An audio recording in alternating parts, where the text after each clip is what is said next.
Well, good evening, everyone, and welcome again to um, our version of the community conversation that we call Straight Talk. Tonight's online forum will be to talk about coronavirus and how it is impacting people in our community. I'm Pam Duncan, and I am the President and CEO of Metropolitan Development Council. I'm joined here tonight by my friend and colleague, Twina Nobles, President and CEO of the Tacoma Urban League, with whom we are partnering for this series of conversations. And I would also like to introduce our facilitator for tonight's conversation, Amanda Westbrook. Thank you, Pam. Tonight's conversation is the 10th in a series of discussions that we are dividing into different ways that the virus is impacting Tacoma and Pierce County. Tonight, our panel will speak on about preschool through 12th grade, as well as higher education. It's likely to look like later on this year and what we can expect with this pandemic normal. We'll be here for the community throughout the COVID-19 series with new conversations every Monday at 5 p.m. And the most important message throughout this series of conversation is that there is hope for our community. Our focus is to create space in each meeting to talk about resources and things that we can all be doing to help get through this pandemic. Throughout tonight's conversation, you can submit questions to be addressed by speakers using the question and answer function in Zoom. We cannot promise that we will have time to consider every question, but we will make our best effort to get through the list in our allotted time. As Tawana said, as a housekeeping matter and for security for everyone on the call, everyone's mic has been muted, and we are not allowing anyone to share their faces on the video. We have also disabled the chat function, so please submit your questions to our moderator, Rob, through the Q&A function. Okay, let's get to who you're looking at on the screens here. Our panel for tonight includes University of Puget Sound President, welcome, Dr. Isiaah Crawford. Tacoma Community College President, and a man I love to harass, Dr. Ivan Harrell. It's so good to see you. Thank you for being here. Evergreen State College Tacoma Branch President, Dr. Marcia Tate Arunga. Welcome, Dr. Arunga. Thank you. Dr. Sabine Thomas, and I have to tell you, I love what she sent in. She's a naturopathic doctor and Tacoma resident. She is the former executive director of Washington Association for Infant Mental Health, known as WA.AIMH or WA-AIMH, excuse me, and has consulted with the University of Washington Institute for Learning and Brain Sciences. And Sabine is an education technology enthusiast and a proud mother, I love that smile, of a budding kindergartner. Yes! I'm like a kindergartner to keep you alive in your house. We also have wonderful MDC Youth Educator Manager, Lorraine Parrish. Lorraine, thank you for joining us, and thank you to all of our panel for taking time out of your very busy schedule to be here for the next hour. Okay, so we usually start by checking in, and this is something that Pam and Tawana started doing, and I think it's really beautiful because it gets all of us to answer the question, how are you feeling? How do you arrive today? During this time of everything being not normal with COVID and the wakening up finally of Black Lives Matter, I want to know how this panel is. So I will not be calling on people. I'm going to let you jump in. I value silences and I value conversation. So I'm going to open it up. And Pam or Tawana, would either one of you like to go first? Absolutely. This is Tawana. I can start us off. It's such a really good question. And today is Monday, so early in the week, but coming off of a very busy weekend. Lots of support for the community around Juneteenth, and coming off of my own continued reflections of what it means to be Black in America. I'm also feeling good.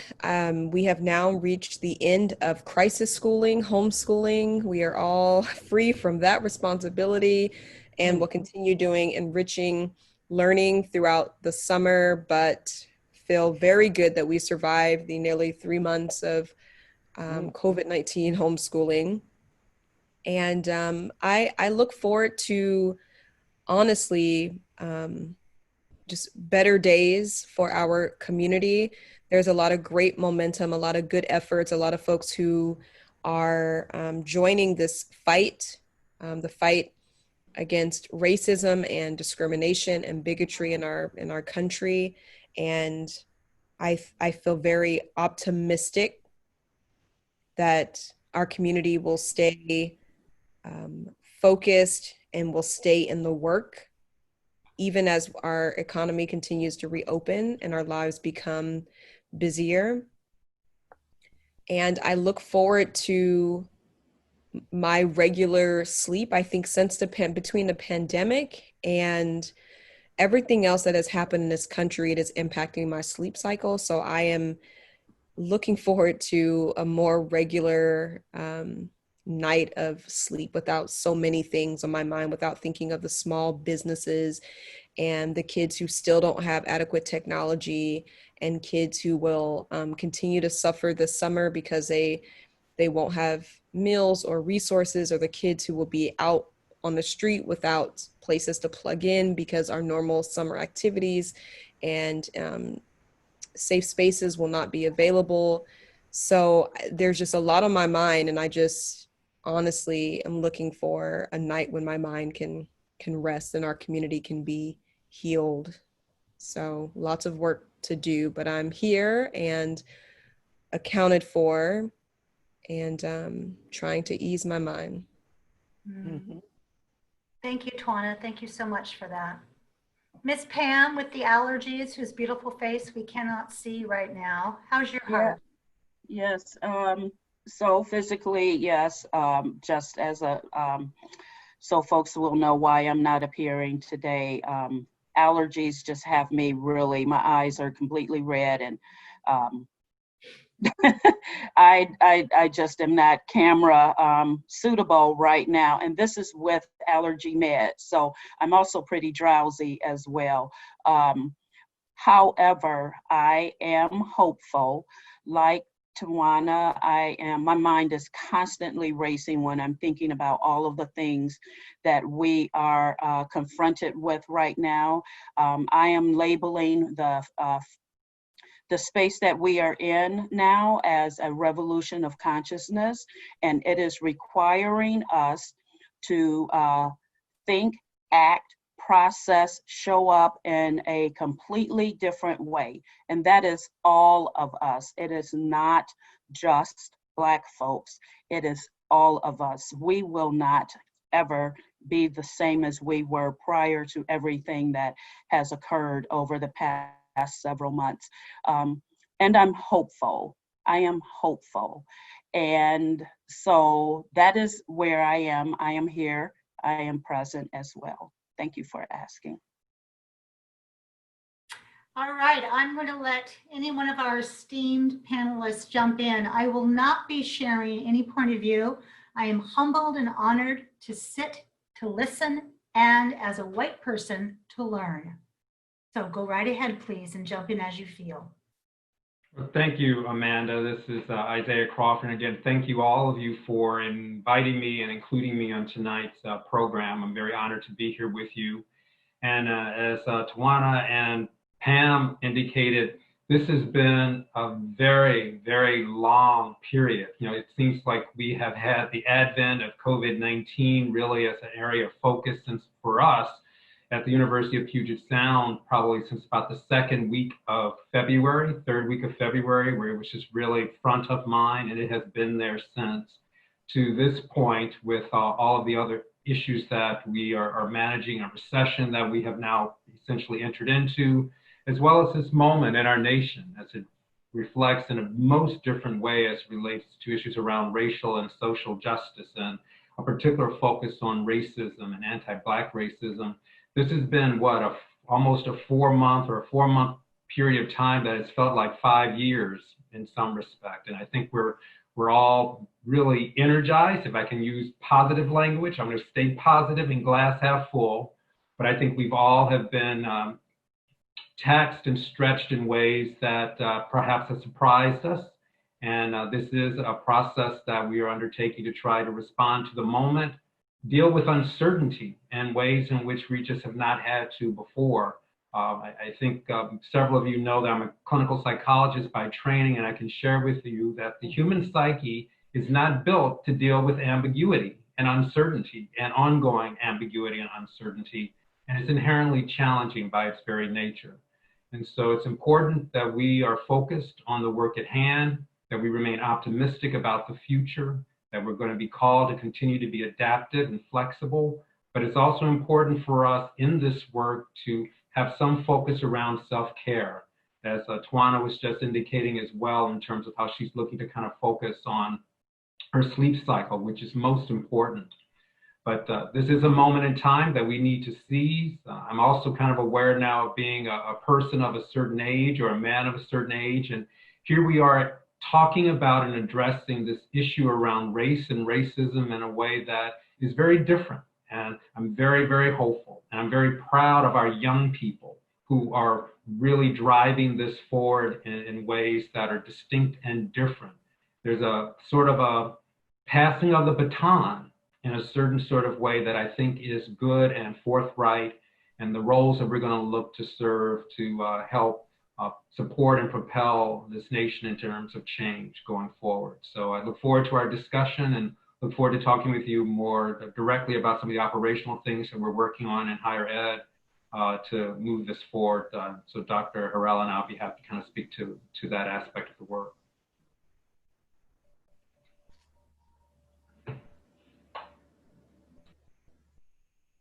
I can jump in and echo the sentiment of our esteemed panel today. I want to say that in the space of being a partner in healing, it is also a lot of hard work to be able to continue to sustain oneself. So I'm reminded that this is not a sprint, this is a marathon. Maintaining at best self-care and every day some level of self-preservation, and also making sure that I can continue to be a role model, right? You shared in my introduction that I'm the mother of a budding kindergartner who is looking, he's watching, he's part of this incredible time in history, and making sure that we stay in the moment, making sure that I'm able to have these strong, enriching conversations with him, with his peers, and with other parents, including patients. I cannot highlight how important it is to continue to remain in a state of hope. Hence, consistently being mindful, consistently staying in prayer and meditation, and finding that anchor on a daily basis. And so this is what's been carrying certainly me and my village and I. Mm. I see I just said, ooh, and the light lit up for me. So it may be my turn to speak. Thank you for those thoughts. I feel also that while these are very challenging times, it is upon us now to really think about our own centering and becoming very clear about who we are, what we are looking for. Just a way of staying healthy, really guarding our diets and our exercise, and just physical way of being. Meditation is a great way to center ourselves, and also vitamins and supplements and all kinds of things that really keep our bodies on point, because COVID is attacking the body wherever it finds us. And we are using precautions. That's the expectation, that everyone is using precautions. But we know that there's no foolproof method if we are making sure that we are keeping our bodies strong and able to be in defense of this sickness. It will be the best for us. I also think that in these times, it has been so beautiful, despite the fact that we are protecting ourselves, to see so many people taking to the streets. I think that's really a very important thing. It has, for me, been so redeeming to see the combination of people and the numbers of people, not only in this country, but throughout the world. I think people are speaking a kind of truth that we are seeing for the first time. And so proud that these movements, once again, really are born out of passion, a passion that is moved by Black people, and unfortunately for very sad occurrences, but we have been moved to go to the streets, and we are not alone. So many people are out there. I think at this time, it's a moment that we need to begin to do some reflection around what ways can we build a society that is more just, not only more just for around race, because race is primary. I think when we lift the boat on race, we're really lifting the boat for so many other areas of concern for humanity. And so when we talk about people, moving on race and really changing that landscape, I think it's a bigger picture about how do we live and coexist in a world, and also what ways are we treating the world. I think the environment has a lot to do with that. And I also believe that the environment has a lot to do with where we are today with COVID and just the disarray of how we have not been tending to some very important aspects of existence.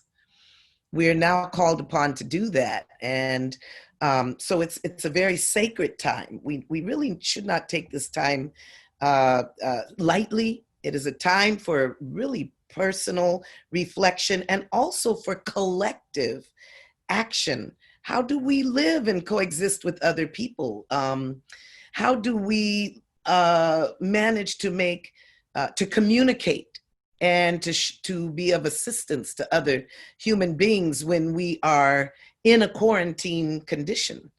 How do we create a gentler and kinder world as a result of this? I believe that I'm a teacher, of course, but in higher education, I think that we're called upon to really summon the people who are out in the streets and to work with them, because action without analysis is also can be very dangerous. And so it's really important to call people into centers and to look at ways in which we are moving forward. I don't think we should rely only on hope anymore. I think that we need to be strategic. We need to pull out from our history all that we can rely on to be strategic about how we move into the future.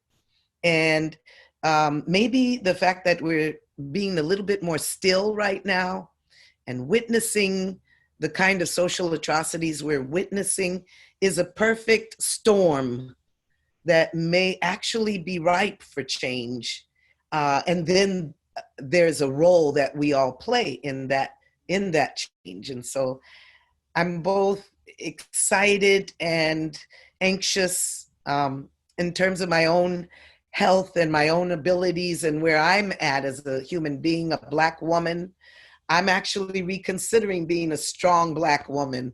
I think it's okay to not be strong. I've seen that these are also part of the stereotypes we live with that create a lot of tension and stress in our lives. So I'm looking at ways of releasing certain images, labels that force me to not be fully who I am.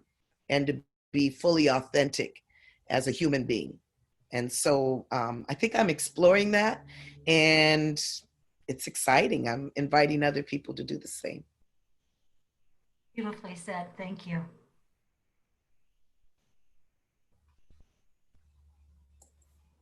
Okay, well, I'll jump in.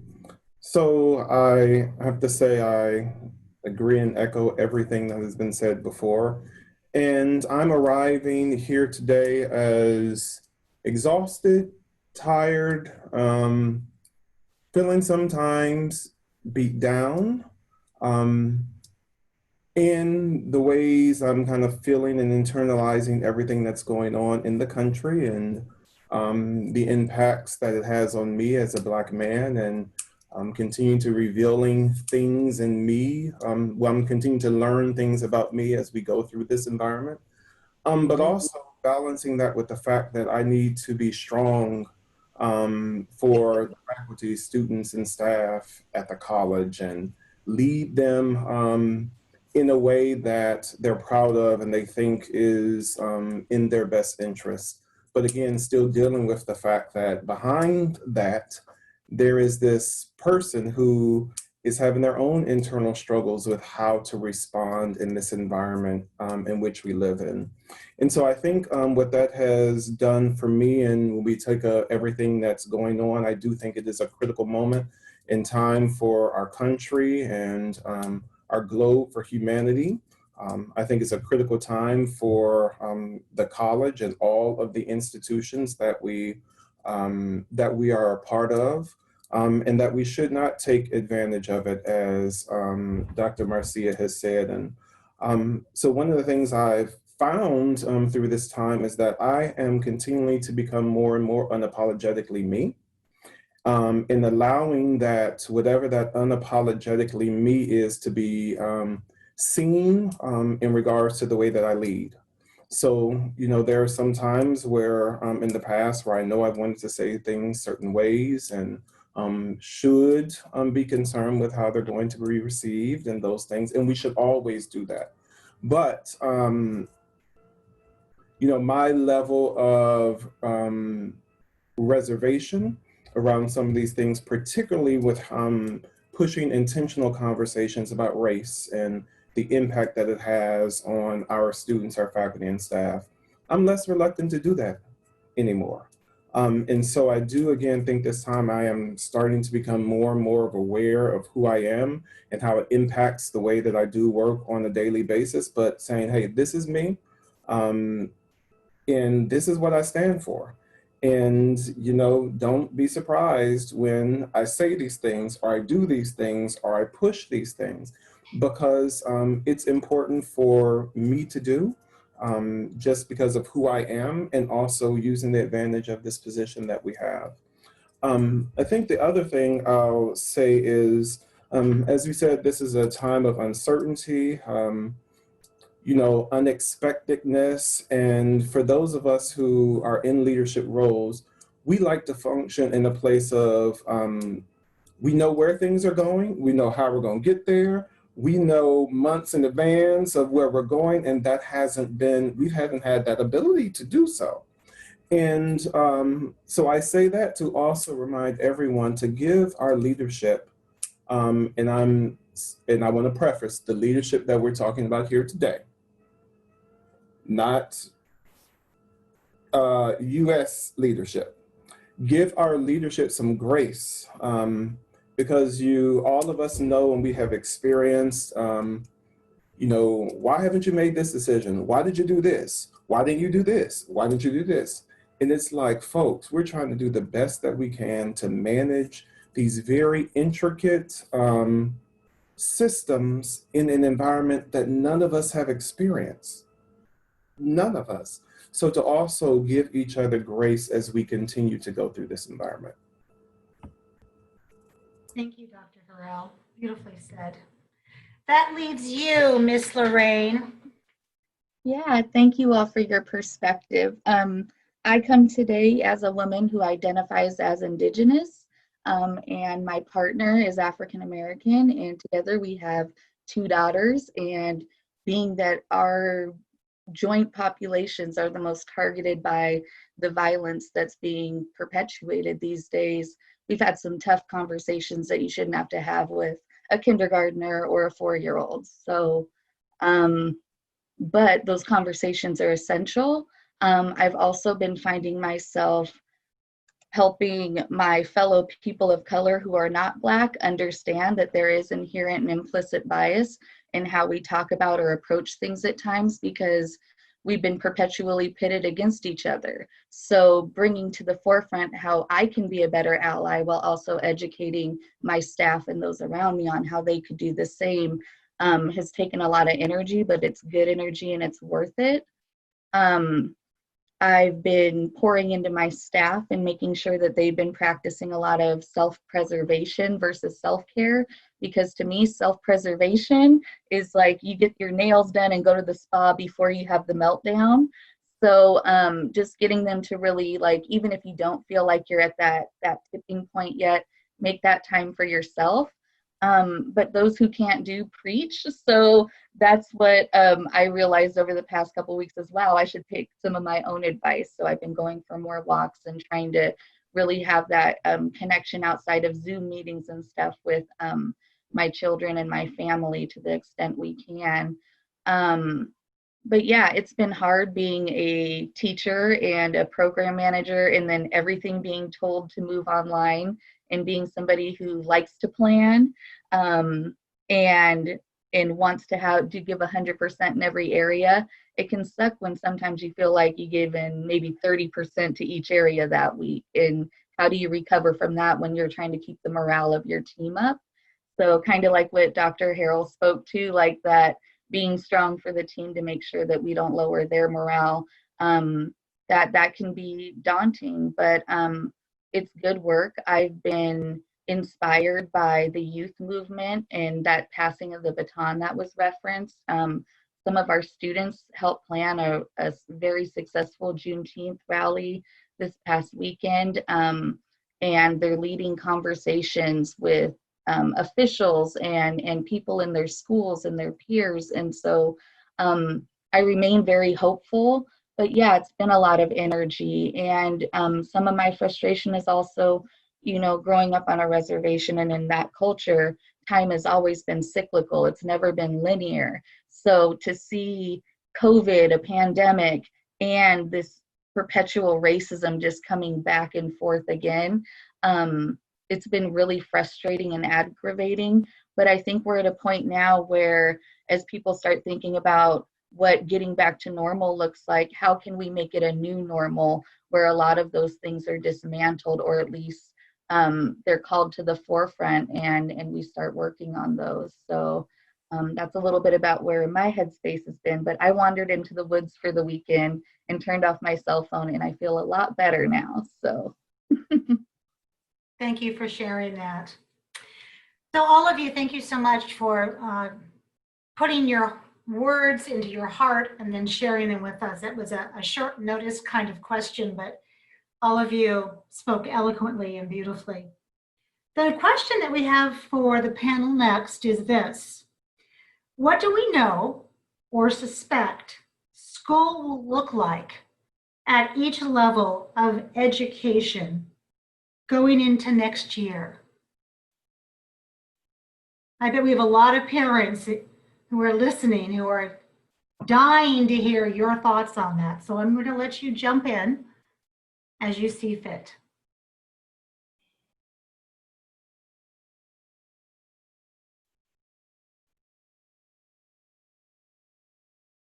Well, I'm happy to get us started. Amanda and Dr. Harrell can join me as we talk a bit about the college university level. I would say for the most part, we are planning for everything. I mean, that's been the challenge, is to planning for almost every contingency. We hope that the situation in the state of Washington will continue to progress such that we can get to phase 4 in the governor's plan. And it is our belief that if we get to phase 4, we will be able to resume more modified operations on our campus, but it will be different. And all of us are preparing for the possibility of returning to face-to-face traditional course instruction and student engagement. Some possibility as well for having some version of a hybrid experience where it'll be a combination of face-to-face and remote or virtual. And we're also having to prepare for the opportunity that we might have to step back into being fully remote and virtual, even if we are able to allow our faculty, staff, and students to return to campus. In that regard, we're looking at how our campus operations will have to be modified with regard to public health guidelines that we're understanding from the state and our respective county public health officials, as that speaks to social distancing, PPE activities, how we structure things in the classroom. We're going to have to modify things in the classroom so there are only a certain limited number of students and a faculty person in a classroom at a time. And so we're going to have smaller sections of coursework and classroom engagement as it relates to the dining hall facilities in that regard, as well as general areas within the campus communities and how we're going to be able to manage that. We do anticipate for those of us in the four-year space with residence halls that we will have students in our residence halls, but that too will have to be structured in a way that will be in accord with public health guidelines. And as Dr. Harrell indicated, we are all doing work, project management and planning in ways in which we've just never done before.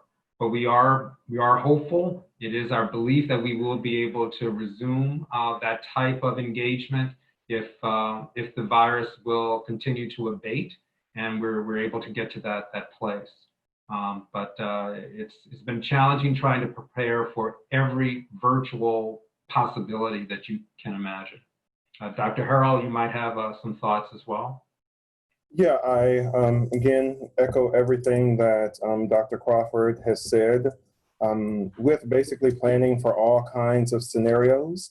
Another thing that I don't think a lot of folk recognize, that also during this time of us trying to plan remotely all of the operations that we have been doing for decades, is also in many ways becoming kind of public health organizations at the same time, where we've got to understand and interpret all of the health regulations and implement them in ways that we just haven't had to do, particularly at a community college, where we haven't had like a student health center or those kinds of things. So it's balancing all of those needs and moving them in a remote framework that is challenging, with also the framework in which we have to live in. The other thing that is impacting particularly us, because we do serve a large number of students who have children and families. And so also thinking of varying instructional modalities that allow for maximum flexibility, because we do know that particularly during the time where students were homeschooled, we had to be very concerned of not presenting instruction in a way that benefits one student who may not have children or have the ability to have support systems around them to help those children from those who did not, who needed to do the homeschooling and their schooling and all of those things at the same time. And so our fall will be very, very much like Dr. Crawford said, of having these different instructional modalities. Some of them we are planning for on-campus instruction, but the vast majority of the things that we're planning on campus in fall would be those required labs. But of course, they'll be done in the ways that you've already heard. Class sizes will be smaller. We have the social distancing requirements and all of those things. But the majority will be online. But we're also adding in the fall is live synchronous instruction, which would be at certain periods of time, like a student was on campus. But we're only doing that for course sections that does not have that course sections that we're offering more than just one. Because still in the fall, we don't know what's going to be going on. And so we want to make sure we're giving opportunities for students who, whether it's on campus or online, have the ability to do live instruction, but still having an offering for those who may not have that ability. So it all speaks to, the equity framework and making sure that all of our decisions that we're not after we're making them, but in the discussion, thinking about how all of those decisions may potentially impact the various diversity of students that we have. Thank you. Thank you, both of you, for painting that university picture for us. Dr. Thomas, I see you up there nodding your head, and I think you have some things to say. And I said I wasn't going to call anybody, but I could tell by your face you had something to say. Well, I will share a little bit of what is happening to my lenses as a parent of a young man who's going to be this is the year, this is kindergarten, this is the entry point, this is the socialization, this is skill development, and I have to rely on my level of creativity.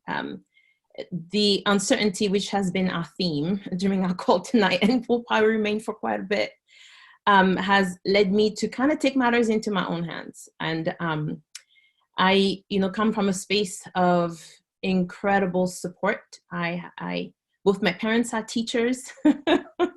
I am therefore planning to likely move him onto a virtual setting, and looking for learning coaches who can support me and support him, and making sure that there's adequate time away from screen time, that he understands active versus passive learning. So I'm, as Dr. Harrell has mentioned, propelling him possibly 20 years into what we're probably working our way towards today. I have to position myself in a space where I could provide him with those tools, and at best, fantastic if we're able to return back in a space where he can be face-to-face with his peers and his teacher, and even in a hybrid system. But at this time is really trying to set up an understanding for him. So throughout the summer, I've taken several weeks off where I am planning several ways to introduce him to functionality around not just the computer, understand how to work a keyboard, understand how to interact with synchronous or asynchronous model of engaging with a teacher. So it's a whole different level of engagement for me, and I am absolutely in a space where I can take that time. Not every parent can do that. And so I'm also reminded of the incredible privilege that I have to be able to do that. And not every parent can do that. So I'm taking matters into my own hand. There's also the complete other side of uncertainty. If I did not have that village, if I could not take this initiative, I still will be in a space of conversation, possibly with our school district, reaching out to teachers, understanding how I can show up as a parent to best support my son, not only during the summer, but certainly as we prepare in the school year. So I'm nodding in first in absolute appreciation to understand what Dr. Crawford, Dr. Harrell, and I'm sure Dr. Tate Arunga will mention in terms of an incredible oversight of an institution of higher learning. And in my N of one, my space of N of one, I'm engaging on a totally different level, still of uncertainty. Thank you for that. Yeah, and I'll hop in and speak to kind of the K-12, what we know so far. Just full disclosure, my program, we have staff that are embedded in 3 different school districts. So we're in Tacoma Public Schools, Franklin Pierce, and Bethel school districts. And what we've tried to do is maintain communication with them as things change. Right now, all districts have a survey that's available. Some, I believe most of them send it out paper, as well as have an online version to ask families how this spring went and what they would prefer out of like 3 or 4 options in the fall. And my kindergartner just wrapped up and I got that survey, and there's also going to be a forum out at Puyallup schools. But just last week, OSPI, which is the Office of Superintendent of Public Instruction, so they're over all the K-12 public schools, they had work groups that were exploring what this would look like in the fall. and they explored 7 different options. And it looks like the 3 that got the most traction are, let me just pull it up here. So let's see. The 3 that got the most traction were split or rotating schedules with continuous remote learning, so maybe some in class, and predominantly around those science classes that need the labs like the colleges. Phased in opening with continuous remote learning. So that would be an approach where county by county, they slowly open schools and see how it's going to work, but also maintain that online instruction. And then continuous learning 2.0, which is an improved upon version of what students did this spring, which includes more communications to families and students. One thing that I'm not sure about is our staff do a lot of the support work and kind of fill those voids, not only in the middle schools and high schools we serve, but we also have our Educational Opportunity Center programs that are at a lot of our partner colleges.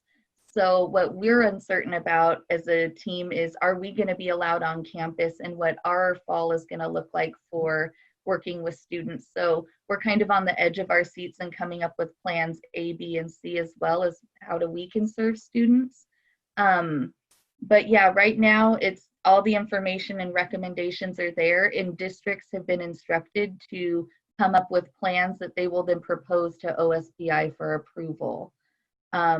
There's not a lot of information right now on what equipment is going to be available by district at this point. I know that Tacoma, through the Foundation for Tacoma Students, has really codified this backbone of resources where students can get access to mobile hotspots.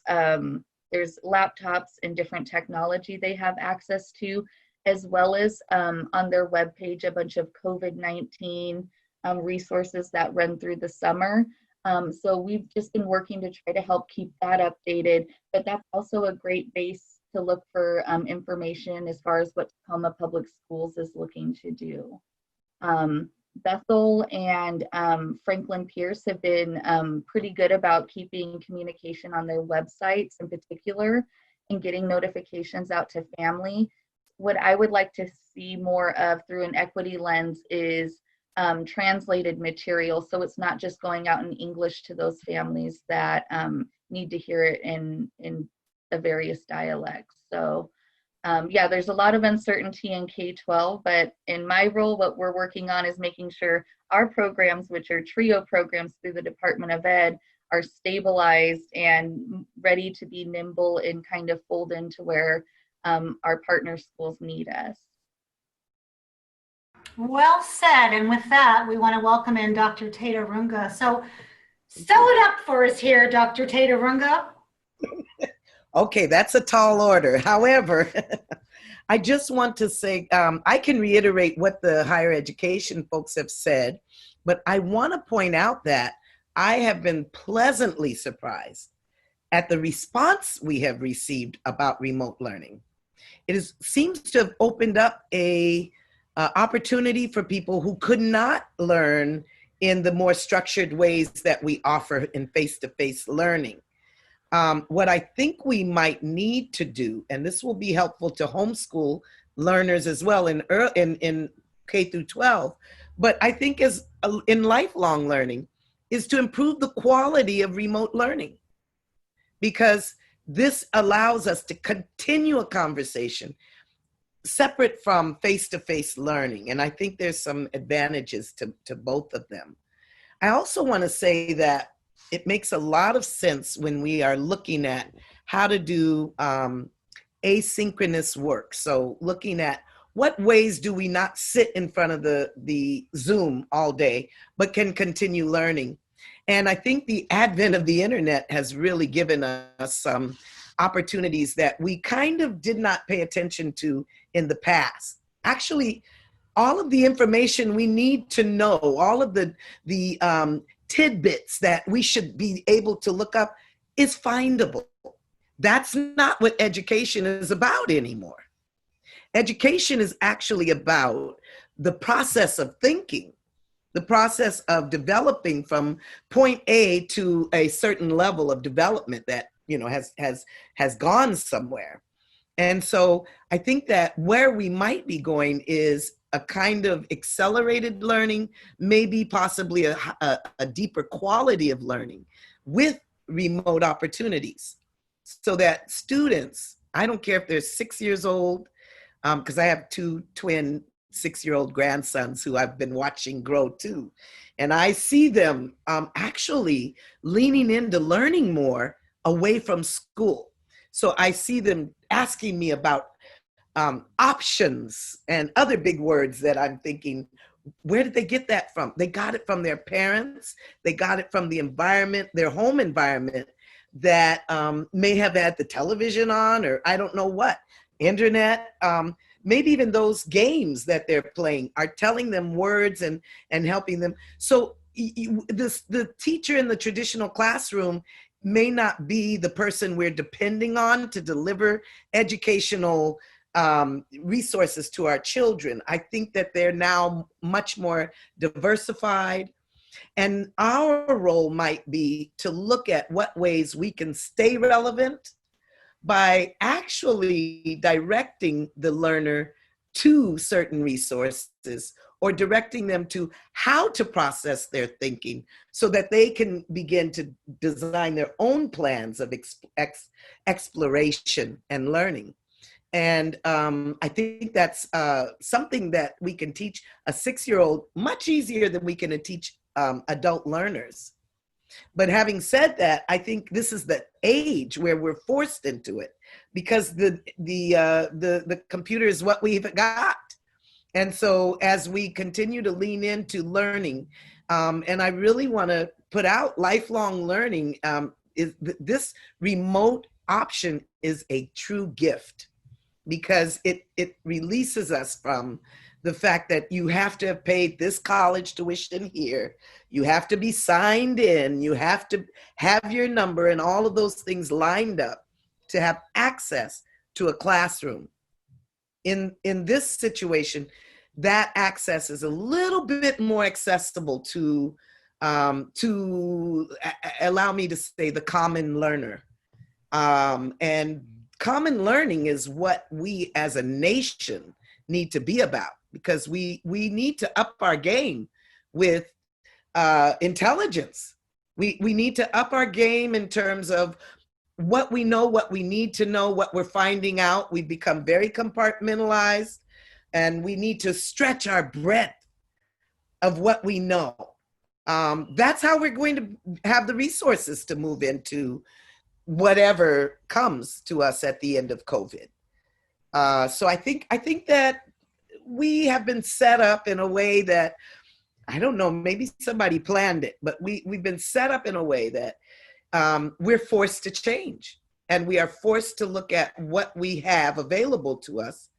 And what we have available to us is actually something we can work with and something that can enhance our lives and our learning. So again, a glass half full situation, but I think it's workable, and it also leaves the student with the responsibility of learning. We're setting them up. I think the access to information is setting them up to say, go and find out what you need to find out to learn to build your capacity in the way you need to build it. Different than the controlled and more direct ways in which the classroom is teaching. So it's exciting. I think we in education just have to figure out how to move to meet the demands of post-COVID. Pam Duncan, CEO and President of MDC, do you have a question for our panelists? Yeah, I do. And I have to say that as I listen to all of you speak, I am reminded of why this is so important to have these types of conversations. I have pretty much turned off my television, but I know that I will always be in front of my screen at 5 o'clock on Mondays because of the types of discussions that we have here. And so a question that I have, given that you've all spoken about remote learning, virtual learning, the adjustments that you will have to make moving into the next school year. What lessons have you learned from this previous school year with the abrupt change? What lessons have you learned about remote learning? What have you heard from students about the adjustments, or, you know, any kind of feedback? What have you heard? Thank you, Pam. I'd be happy to try to respond to that or get us started. And I think just as Dr. Tate Arunga indicated, that with this circumstance that required us to really have to pivot and almost pivot overnight for many of us from face-to-face traditional delivery of our curricular and student support and our business operations to virtual, we will never go back to the way that we were. I think she's absolutely correct. We are in a new place of existence for all of us. And so it's taking those good lessons learned and being able to continue to adapt them to our respective models of course instruction. I think what comes most to mind to me, and particularly from the feedback, again, is very much in line with what Dr. Tate Arunga indicated, was that certain young people learn in different ways and modalities. And some have found that in this virtual remote delivery, they actually respond better. They're actually able to engage better and be engaged at different levels that are more productive for them than the traditional. There are others who are more relational, needing to actually be with you, with the professor or with their classmates, and they felt isolated. They felt detached, even though they were still in these constant Zoom gatherings. The emotional connection wasn't quite there for them in that way. I think also we've learned as well is that there is a digital divide, and that we do have to be attentive to that. And the issue around technology isn't the bigger issue. It's access to the internet and to high-speed internet, and being able to see how issues of socioeconomic status plays into that equation, and how we can make those sorts of opportunities available for people to be able to fully access that.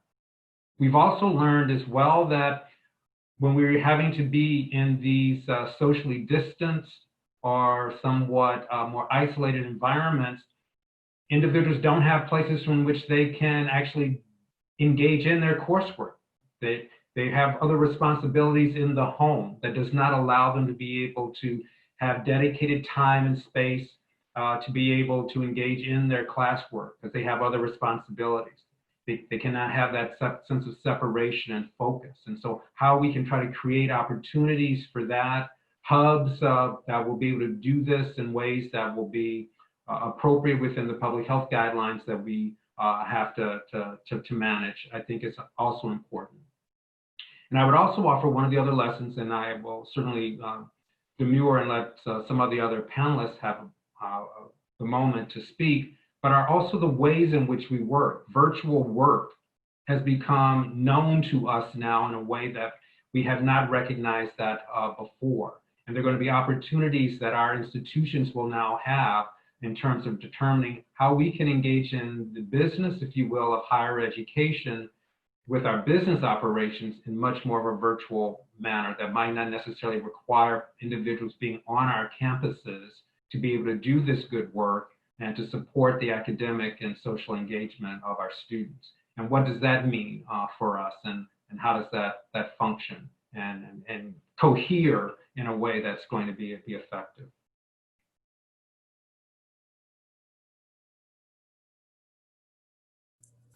Okay, I'll also add, of course, the big technology piece, as all of us have spoken about and experienced.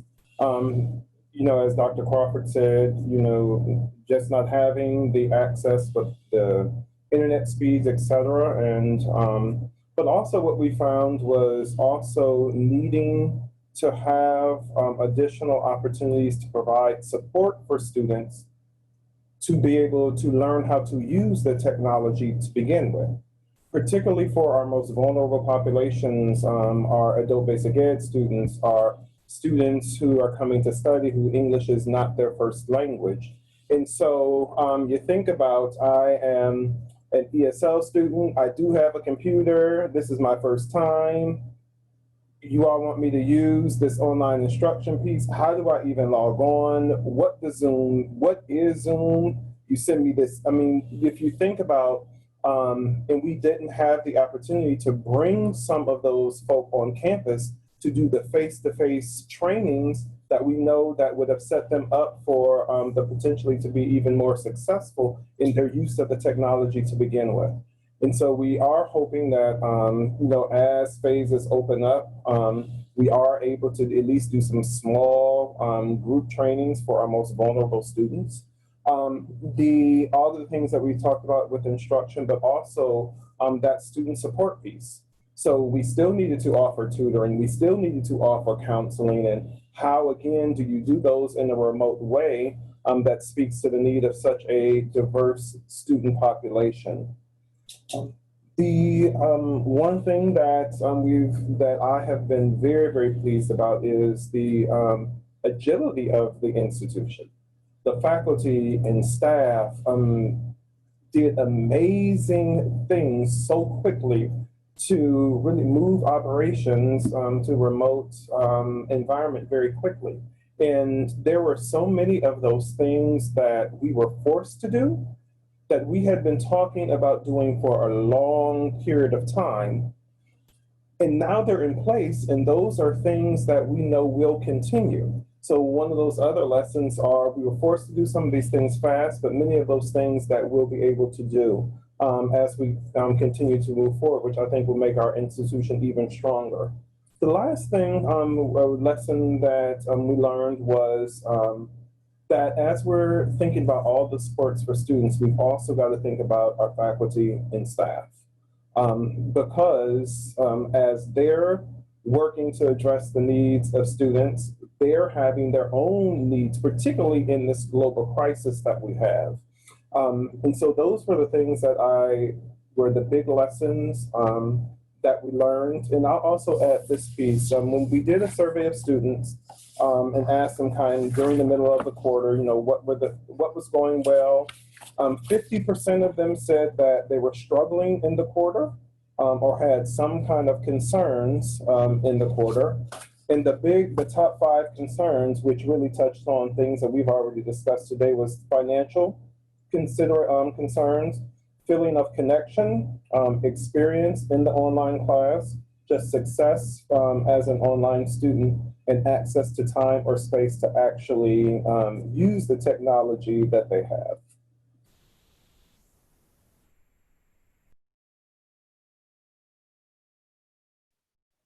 Yeah, and I'll jump in and talk about the students we've worked with in middle school and high school. Initially, we were really prescriptive, like let's make sure our objectives and what we said we're going to do in our grant are met. So making sure they have access to online tutoring, making sure that they have a place to meet with their advisors virtually each week. And we put these things in place and our attendance wasn't very good. And so it prompted us to send out a survey to our families, much like that student survey of Dr. Harrell, just like, hey, what is it that you guys need right now? And it wasn't tutoring. It wasn't anything to do with coursework. It was they need food. They're worried about money. They need baby items. They need school supplies. They need laptops and access to the internet. And while we couldn't provide all of those things, what we did was look for partners that could provide those. So when we would get a request for baby items, we would put them in touch with the Urban League. But then those students, now that that need was met, had that mental capacity to actually focus on education. So as we started providing food, and thank you to Pamela for setting us up with the Emergency Food Network to where we get 50 boxes of food a week, and we alternate between our EOC families at the community technical colleges and UWT and Evergreen. And our youth ed programs, and we disperse at least 50 boxes a week to our families. And through doing these types of things and providing Chromebooks, because we had a spend down one year and ended up with 200 Chromebooks sitting in our office. So we've been able to check those out to students, which also helps ease the load on our local districts. And we've been communicating with them like, hey, we've taken care of this senior. You don't have to worry about a laptop for them. But by participating and really listening to what they needed, they started participating in the tutoring. And then we got feedback from them, well, we're pretty much going to get a C in all of our classes, so we don't really need too much tutoring. So we shifted it to, now we call it the virtual village, where we ask them, what do you need help with? And it's a lot of our juniors are looking to apply for scholarships or looking just for that extra support on what it means to transition to senior year. We also talk about running start opportunities with them in that platform. We have tutors in there if anybody does need tutoring, but also we can support them with scholarship essays, personal statements for college, reviewing their award letters for financial aid. So all of those things that they were able to get on their campus through their career counselor, we now have that hub in partnership with Enhanced Prep, as well as the College Success Foundation and Graduate Tacoma. So we've been really trying to listen to what their needs are and provide those essential basics that they're going to need to focus on that next level of goal setting and education, and those things that don't seem as inherent a need when now you're working full time because your dad lost his job and you don't technically have to be in school, which is a more common situation than some people might think based on our surveys. So we also have used our student voices and our family voices to shape our 2 summer programs. So we have a 4-week Upward Bound summer program that's going to be career focused. And we found a way to pay our students $900 stipends, or up to $900 for their participation in that program. And they also develop a career portfolio because that's what students were interested in. They didn't want to attend a college class. They wanted to focus on being career and college ready. So we made that shift. And the other one is we partnered with MESA, the local MESA chapters, who focus on math, engineering, science achievement, and one of them is TCC. And we're going to be doing STEM boot camps for middle schoolers. And we have 3 weeks that are middle schoolers. It's a 1-week commitment. And then we have a week for our high school students to participate. But in partnership, we've been able to ask them, what would you need to be able to participate in these programs? And we'll be able to provide them with Chromebooks and all of the tools and the little desktop kits that they're going to need to be able to participate. But most importantly, we're also starting each of those off with a family orientation, so the families understand what their students are participating in and how they could best support. And that's one thing that I think often gets lost in this transition to the virtual modalities, is parents aren't really getting that crash course or that education in how to support their students at home. And as somebody who feels like they failed miserably with kindergarten, I couldn't imagine the frustration of having a first generation student at home and trying to mentor them through not only content you might not be familiar with, but technology that you're supposed to be able to monitor them on. So I hope there's a lot more as far as equity with reaching out to families and that parent support to make sure that they feel comfortable with their role in teaching.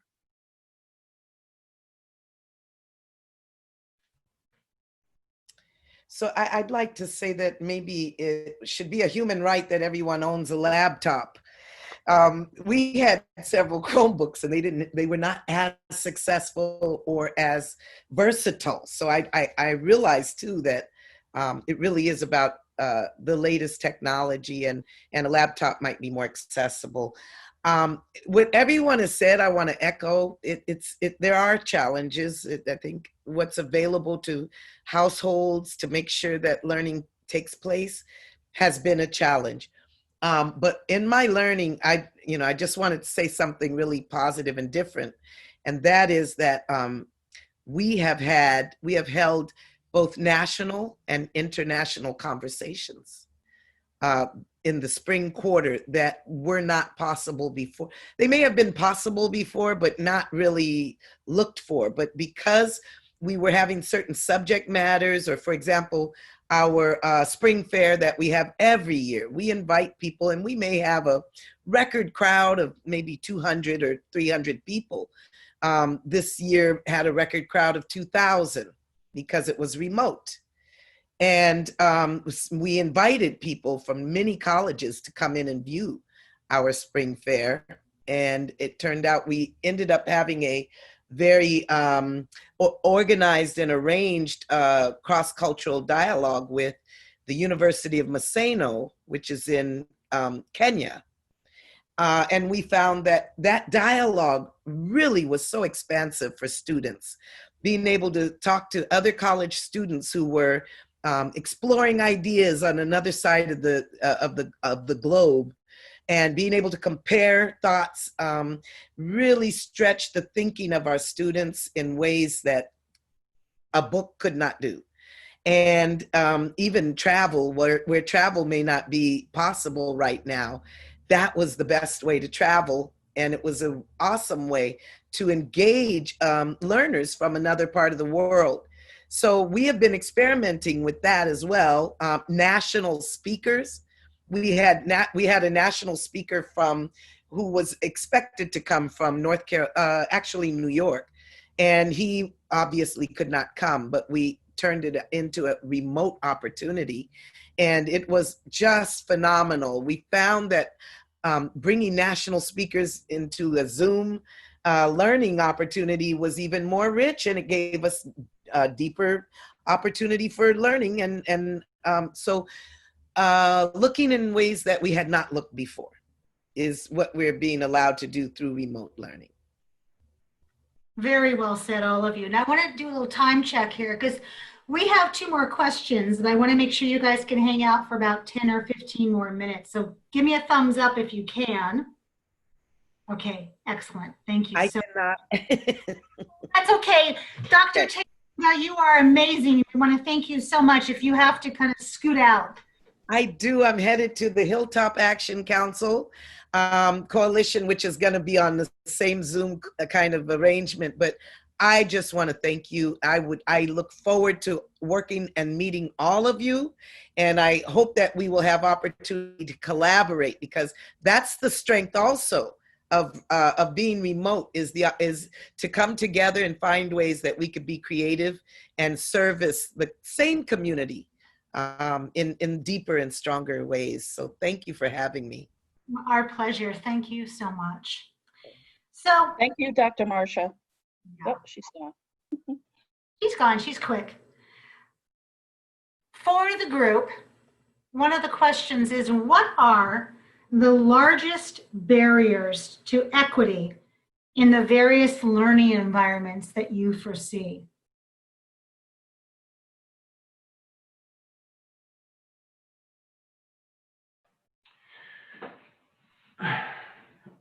I'll be happy to respond to that. I think from what some of the lessons that we've learned are for some of our students, our first generation students, sometimes our students of color, the aspect of this virtual remote delivery highlighted the additional responsibilities those students have in their lives beyond just being able to focus on their studies.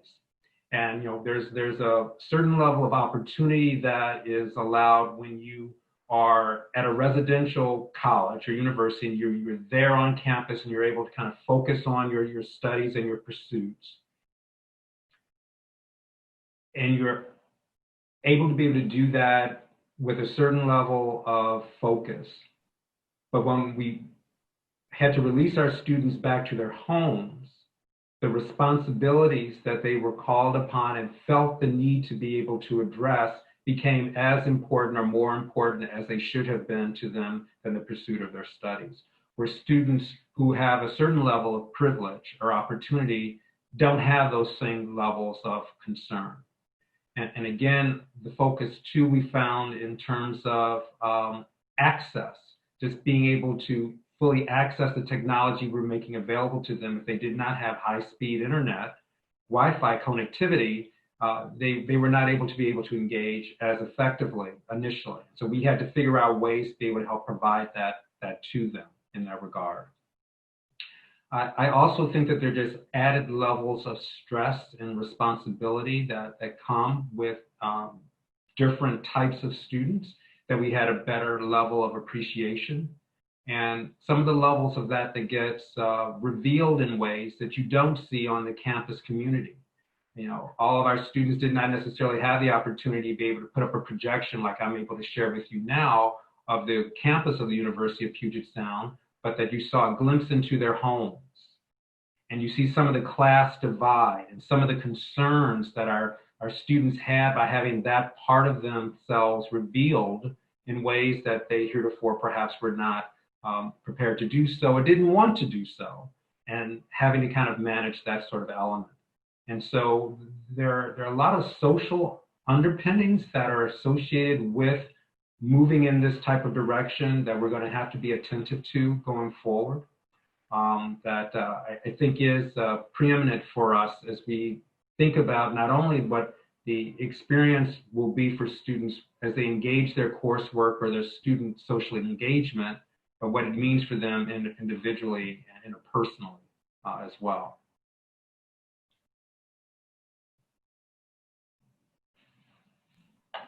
I agree wholeheartedly. And you know, as I mentioned before, everything that Dr. Crawford just said impacts our students, but again, many of our employees as well. And that's one of the things that was highlighted, that, you know, we all know just because you have a job does not mean that it produces the number of income that you need to help deal with all of the life circumstances and situations that a person or their family may have. And so it highlighted a number of those things on the employee perspective as well.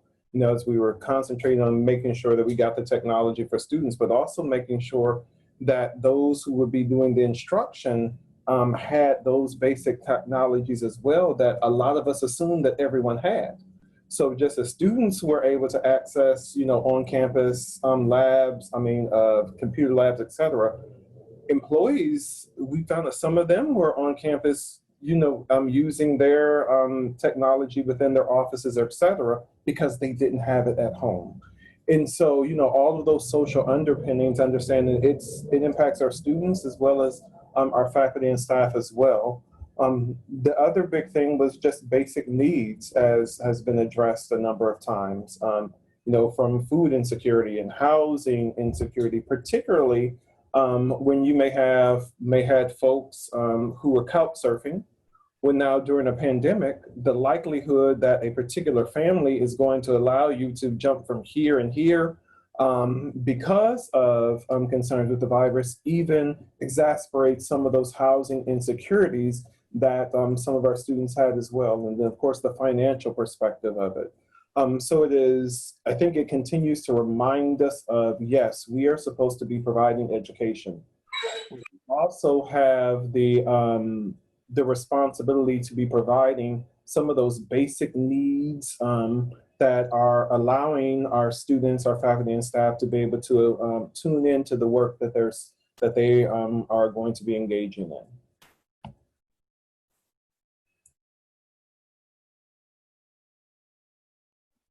And I touched upon a couple of the biggest equity barriers, which is like family engagement earlier, but just adding to that, if we can't get the families to see the value in their time in these educational endeavors and efforts as greater than what's needed at home, oftentimes even if the student sees the value in it, they can't do anything about it, and we can end up stressing them out more than supporting them. So we're really making a charge to reach out to our families.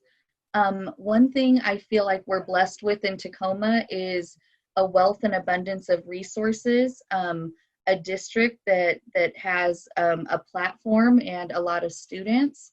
And that's not quite the case when you venture into some of our neighboring Pierce County school districts. So working with Bethel schools, for example, we have a lot of rural students who don't have access to transportation, let alone a computer to do our survey and tell us that they need something. So trying to come up with ways to reach those students and serve them has been challenging.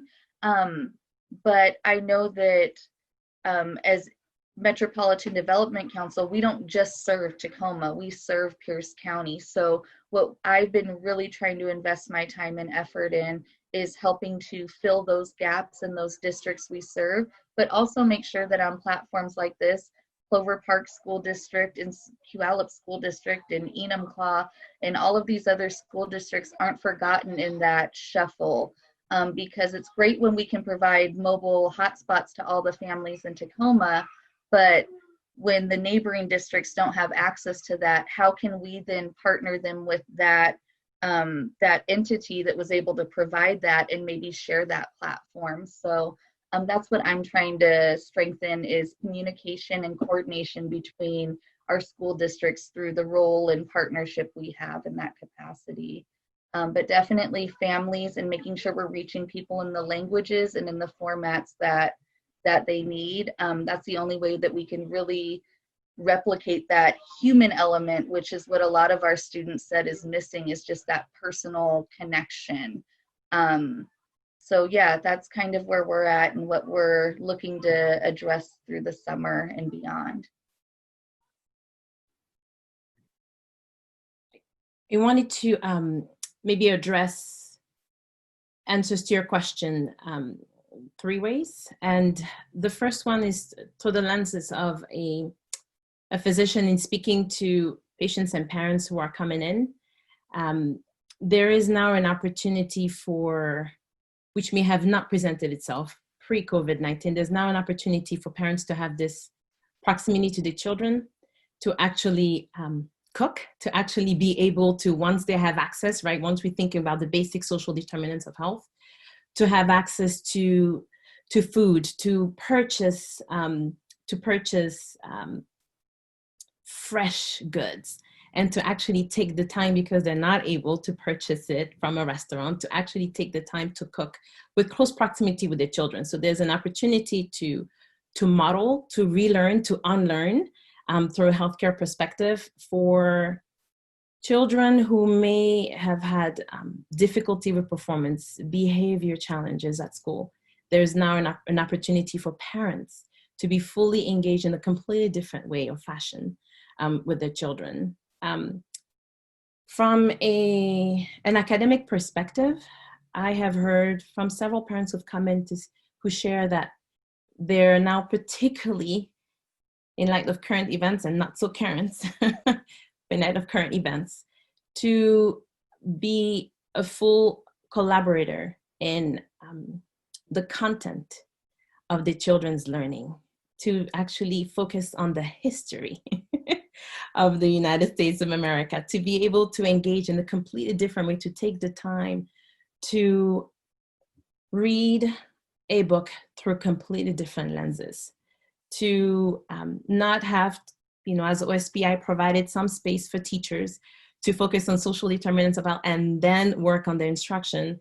This has provided quite a bit of a break for parents to kind of rethink what learning and what engaging with their children looks like. And finally, from a cultural perspective, certainly what I've witnessed, particularly in intergenerational household, is opportunity to now have this greater level of conversation, particularly now. Children who are asking their grandparents, how did you go through this particular time? How did you make it to the civil rights movement? What was self-preservation and self-care looking like? In the 40s, in the 40s, in the 50s. So it has certainly opened up whenever possible. It is not a space that is available to all, but whenever possible, I've certainly witnessed the reverse in terms of what we think of equity. The equity that would be lacking otherwise is now being enriched by that proximity in the household for parents who can do so with their children. Thank you, all of you. So the last question is this, and we've touched on it a bit, we really want to zero in on this. How can colleges and universities partner with social service organizations to help our students and their families, given the space we find ourselves in now? I think Lorraine mentioned this. You know, I have worked, I think, in 6 or 7 different states in varying capacities in colleges and universities. And it is this community out of all of those that I have found has already come together in unique ways to create infrastructure that brings community resources together in ways that I just haven't seen in other communities. So I think Tacoma has done a lot of great work in that way before COVID, which has helped to address some of the issues that our community is experiencing. You know, a lot of work with the Foundation for Tacoma Students, the Urban League, a number of our community foundations who are sending out things on a daily basis to highlight the resources and services that are available to our community, which I think is extremely important and highlights one of the great things about the community that we're in. I think from a college and university perspective, it is important for us to, particularly at TCC, knowing that we are a community college and should be extremely in tuned and connected with the community that we've been entrusted to provide support to, is having, building upon those strong relationships we've already had. So like with the Tacoma Housing Authority to address housing issues, you know, establishing a food bank that we work with, varying entities within our county, like we have a mobile food pantry that comes onto campus, and you know, touching in with different foundations to get emergency support funding for students. So I think as we have talked about a number of these equity issues today, we've also been intunely thinking about how do we connect with community resources so that we can help address some of those issues, again, whether it's technology access, support, use, or those basic needs that we know each one of us have as a human being. Yeah, I couldn't agree more. I think President Harrell just spoke to it very, very eloquently. I do believe this is a very special place here in Tacoma, the city of Destiny, and the ways in which our social service agencies work together and in partnership, and that there's synergy in the work that gets done. I just would add to his remarks that I think it is particularly a challenging time for us, and it will be, because the novel coronavirus, COVID illness, is going to be with us for a while. And the emotional strain of this on our students, on our faculty and our staff, and our families and our community is going to be sustained and long-standing for some period of time. And the degree to which we can make sure that people are aware of the array of services that are there and how they can have access to them, I think is going to be particularly important. I also would just want to offer as a response to is what are the ways in which the colleges and universities can be supportive of the social service agencies and organizations as well, and how can we lend support to their very good work, particularly during this time where we're still going to be in a socially distant sort of framework. Are there some opportunities for our staff and our students and faculty to be able to support you through a virtual format? So for example, are there some opportunities for virtual internships or practicum placement opportunities for our students to be able to help support some of the work that our social service organizations would have, and to continue to provide those opportunities for our students to have ways in which they can learn to apply what they are learning at our colleges and universities in real world settings, to kind of help them recognize what they are learning and how that provides them with the skills, the knowledge, and the values that they need to be able to step effectively into the world of work